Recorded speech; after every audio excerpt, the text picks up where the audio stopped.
Les joueurs étaient très tristes. Ils attendaient avec une impatience non dissimulée la décision du maître de jeu de reprendre des aventures.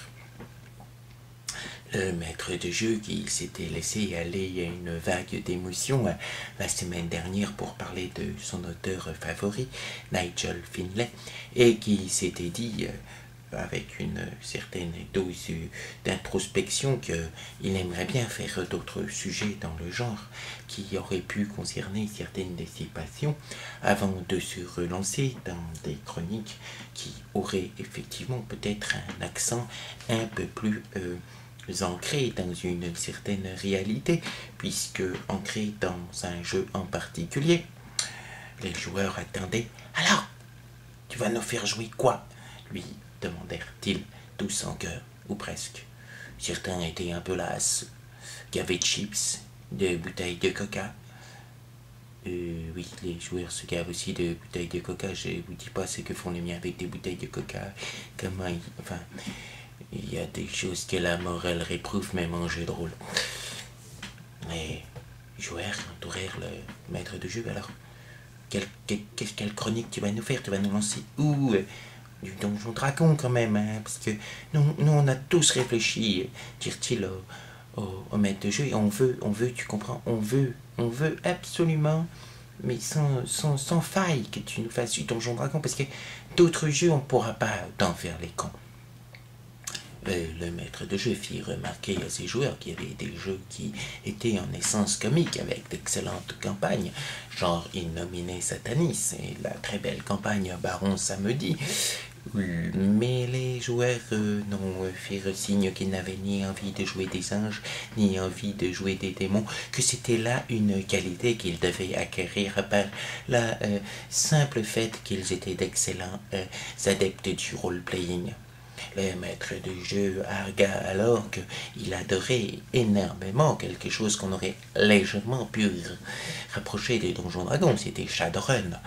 Mais les joueurs dire que Shadowrun, le maître de jeu, avait peut-être d'autres joueurs et que c'était un jeu un petit peu trop compliqué pour eux, avec la cybernétique, avec la matrice, avec toutes les possibilités dans les mondes astral. Non, c'était trop compliqué. Et puis, il y avait aussi tous ces délires que les joueurs aimaient faire, toutes ces capacités qu'ils aimaient bien avoir, et puis surtout aussi le fait, malgré tout, en dépit de tout, oui, qu'il y avait dans Donjon Dragon quelque chose qu'il n'y avait pas beaucoup dans les autres jeux. Quoi, fit le maître de jeu? Des hobbits, virent tous les joueurs. Mais des hobbits, dit le maître de jeu, mais vous êtes séparés du hobbit, hein? Le hobbit, c'est quand même moi qui le jouais. Il est parti avec le débat sur le plan de Baator, à moins que vous ne vouliez jouer une compagnie de hobbits. Non, là, les joueurs firent remarquer que non, c'était pas intéressant de jouer un hobbit. Ce qui était intéressant, c'était de jouer avec un hobbit pour avoir un souffre-douleur. Qui jouait un hobbit, c'était pas... Enfin, il y avait des joueurs qui aimaient bien parce qu'ils étaient masochistes ou qu'ils étaient très très fans du Seigneur des Anneaux. Donc, des hobbits, mais pas en tant que personnage joueur, fit le maître de jeu. Oui. Alors oui, mais le maître de jeu fit remarquer qu'il avait acheté récemment beaucoup de choses dans l'univers de Donjon Dragon et qu'il y avait vraiment différents types d'ambiance qui l'intéressaient. Mais les joueurs firent, mais quel type d'ambiance? Mais t'as vu quel maître de jeu tu es? Tu peux tout mélanger de toute façon. Tu n'as qu'à te baser sur Planescape, qui est quand même, excusez-moi, le jeu le plus à même de t'ouvrir toutes ces possibilités. Le maître de jeu réfléchit, fait oui, Planescape, mais c'est-à-dire qu'il y a beaucoup de suppléments que je suis loin d'avoir tout lu, je n'ai lu que le bouquin de base. Et alors, hein, t'as même pas lu le bouquin de base en entier des Royaumes oubliés, pas plus que des Ravenloft, il y a encore moins des Spelljammer, tu t'es pas lancé dans Karatour et l'univers oriental qu'elle y est Royaumes oubliés. Nous, on veut des aventuriers, on s'en fout de la manière dont tu nous as mis la dernière fois, on veut nos personnages qui se réincarnent dans Sigil, on est disposé à faire en sorte d'accepter ton plan, et mon plan c'était lequel, fut le maître de jeu?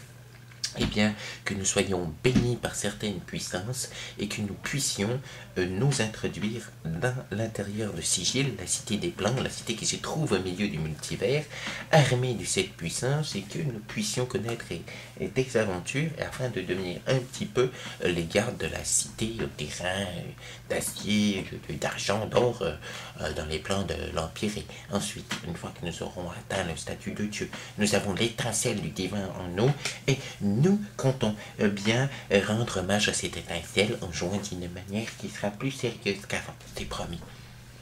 Ils étaient très sérieux, les joueurs, très sérieux. Le maître de jeu se rendit compte alors qu'effectivement c'était possible que les joueurs soient sérieux, parce que le jeu de rôle c'est un peu comme une drogue en fait. Oui, une drogue de l'esprit, mais quand on aime vraiment ça et quand on en passe à dose, c'est difficile de s'en passer. Très difficile. Lui-même, le maître de jeu, n'avait pas vraiment d'autre choix que d'accepter ses joueurs. Valait mieux encore ces joueurs que pas de jeu de rôle du tout. Valait mieux encore ces joueurs qui incarnent des rôles pas tout à fait orthodoxes que pas de jeu de rôle du tout. Valait mieux encore faire plaisir à ces joueurs qui auraient plus de plaisir à jouer les choses qu'ils voulaient que pas de jeu de rôle du tout. Alors le maître de jeu,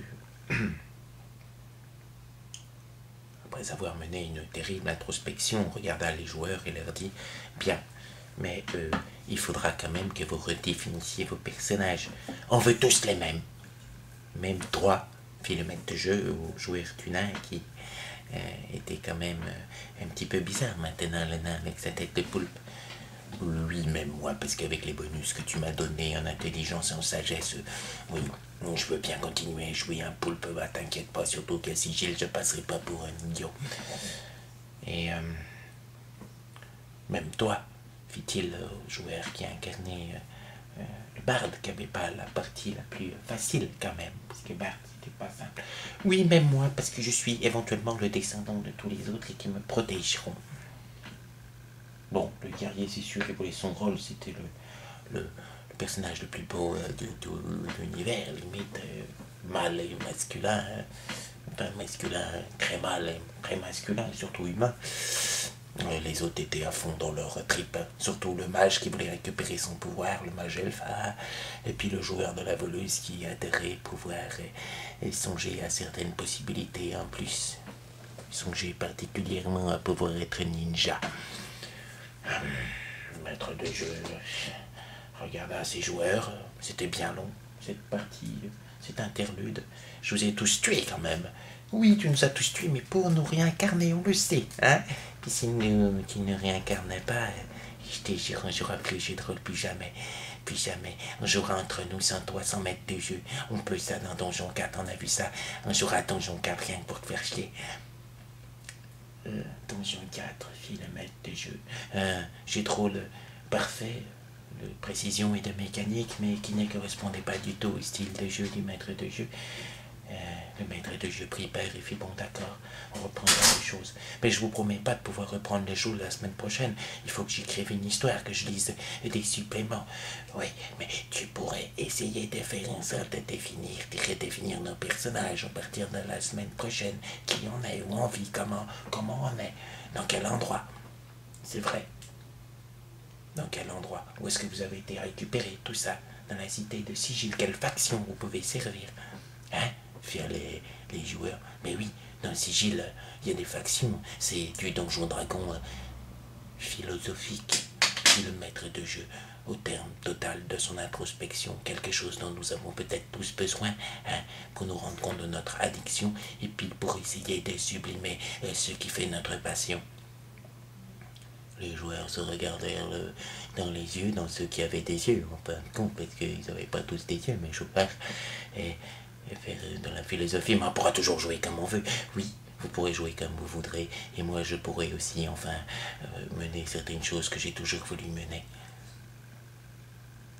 Les joueurs qui incarnaient souvent le plus grand processus de réflexion du groupe, c'est-à-dire la voleuse, fit signe, c'est pas un peu gay comme manière de jouer ça. Manimus anima. il faut quand même ouvrir toutes les portes de son imagination, fit le maître des jeux. Allez les enfants, à la semaine prochaine pour redéfinir vos personnages. Il y a des changements à faire et puis vos factions dans un nouvel univers. Planescape Apocalypse.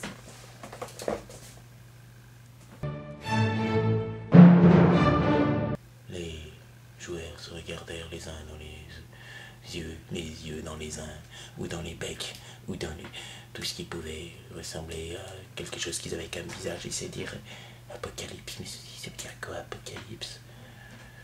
Aucun d'entre eux ne songea que ça pouvait vouloir dire révélation. C'est pour ça qu'ils n'étaient pas maîtres de jeu, remarque.